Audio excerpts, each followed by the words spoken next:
सबको यथा योग अभिनंदन, सबको यथा योग्य प्रणाम निवेदित करता हूं। देवी भागवत महापुराण में पंचदश अध्याय 15वां अध्याय है। हिमालय राज और मैना की तपस्या से प्रसन्न होकर माता भगवती का आशीर्वाद देना कि आपके यहां मैं पार्वती के रूप में प्रकट होंगी। आइए सर्वप्रथम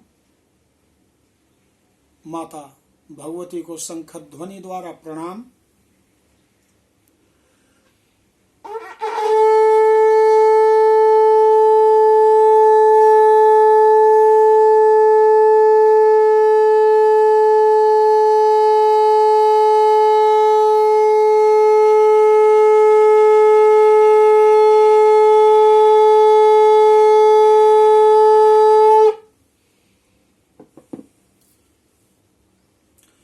नारदुवाच ब्रूहि देव महेशान यथा सा परमेश्वरी बभूव मेनका गर्भे पूर्ण भावेन पार्वती श्रुतं बहु पुराणेषु ज्ञायते अपि च यद्यपि जन्म कर्मादिकं तस्यास्तथापि परमेश्वर श्रोतुं समिष्यते त्वत्तो यतस्त्वं वेत्सि तत्त्वतः तद्वदस्व महादेव विस्तारेण महामते।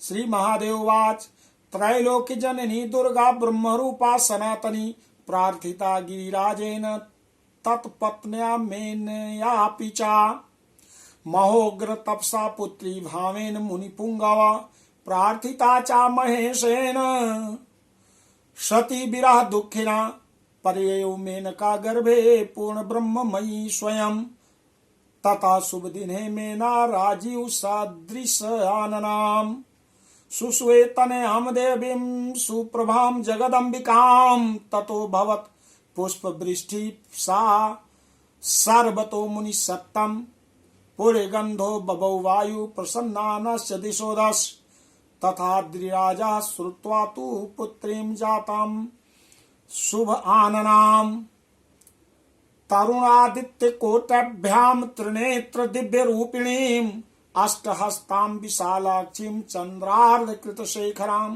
मेनेतां प्रकृतिं सूक्ष्म आद्यां जातां सोलीलया तदा हृष्टमनः भूत्वा विप्रेभ्यो प्रददौ बहु धनं वासांसि च मुने दोग्ध्रीर्गाश्च सहस्रशः द्रष्टुं प्रतीययौ चासु बन्धुभिः परिवारिता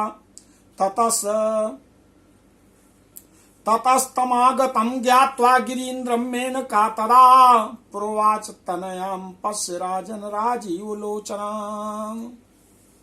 नारद जी कहते हैं, महादेव परमेश्वरी सती जिस प्रकार अपने पूर्ण अवतार में पार्वती रूप से मेना के गर्भ में आई उस कथा को कृपा पूर्वक सुनाइए। परमेश्वर, यद्यपि उन जगदम्बा के जन्म कर्मादि की कथा अनेक पुराणों में सुनी गई है, फिर भी ज्ञात भी है, फिर भी उसे मैं आपसे अच्छी तरह सुनना चाहता हूँ, क्योंकि आप इस वृतांत को ठीक ठीक जानते हैं।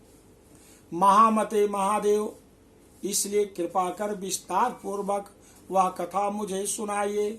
श्री महादेव जी बोले, मुनि श्रेष्ठ नारद, गिरिराज और उनकी पत्नी मेना ने त्रैलोक्य माता सनातनी और ब्रह्मरूपा दुर्गा देवी की महान उग्र तपस्या करके उन्हें पुत्री रूप से पाने के लिए प्रार्थना करने लगी।